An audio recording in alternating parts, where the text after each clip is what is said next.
DJ Greg Nasty. Why don't you just put it in a backpack or a duffel bag and like put it in the back seat? I mean, I somewhat do that now. Yeah, kind of explaining it to you a little bit. Not fully, but my bags that I'm gonna put the weed in. Mm-hmm. You take the bag, turn it inside out.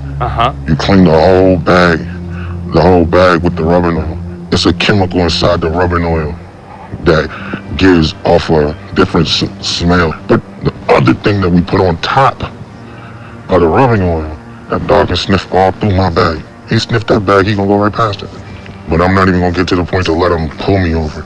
I'm doing 220. Oh, I'm going in the next, I'm throwing them bitches. They gotta go.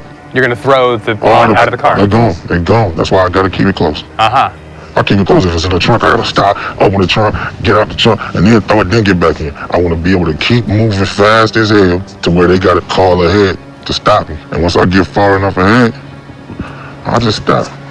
Won't you get a speeding ticket? You wanna go to prison or you wanna get that speeding ticket? Okay. For Ghost to drive 50 pounds of weed from California to New York in under 45 hours, he will need to take one of 3 routes, each with its own risks. The southern route would take him through Louisiana, Mississippi, and Virginia, all 3 of which could give Ghost up to 30 years in prison if caught. The northern route would be safer, passing through weed-legal Colorado, but he'd still have to cross Illinois, where he could get up to 60 years in prison. The middle route would avoid Illinois, but Ghost would pass through Oklahoma, where he could get life in prison. Worse still, once the cops report Ghost to the DEA, they may trace his weed back to Uncle's large, legal grow operation, where their assets could be seized, their accounts drained, and they could spend anywhere from 5 years to life in prison. How did you get into the business? For me, it wasn't even a choice. I've been out there since 7, 8, 9 years old. Wow. You was a guy holding the bag because you can't go to jail as a juvenile. What kind of stuff? Crack, heroin, whatever, you know. At what point did you have a realization that you didn't want to deal in harder drugs anymore?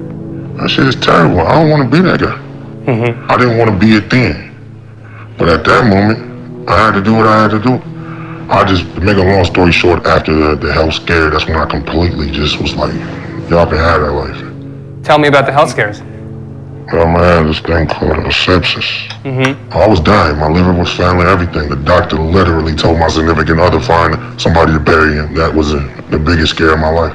It made me realize that, you know, I didn't want to be a bad guy no more. So I really had to change my life up. So I knew I got to do this and do this alone. What's this? Marijuana. Maybe someone else not in my position would be like, you're still illegal. Well, you call me what you want to call me. I know what I am. And what are you? A man trying to look after his family.